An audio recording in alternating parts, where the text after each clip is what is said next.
এখন যদি বুদ্ধিমান হয় প্রডিউসাররা, তাহলে আমি মনে করি 10 লাখ টাকার উপরে কোনো আর্টিস্ট হিরোকে দেওয়া উচিত না।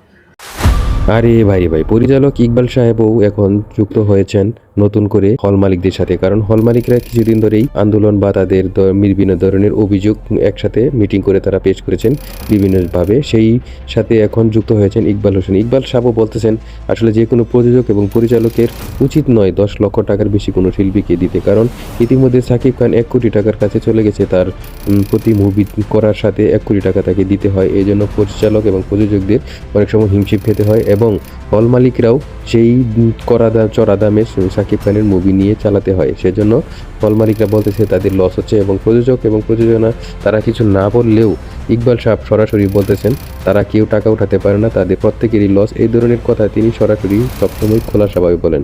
তখন এটা কি তিনি সাকিব খানের সাথে খুবই বলছেন নাকি নিজস্ব সত্য কথাই বলছেন তা আসলে আমার বোধগম্য নয়। আপনাদের মতামত অবশ্যই কমেন্ট বক্সে জানাবেন।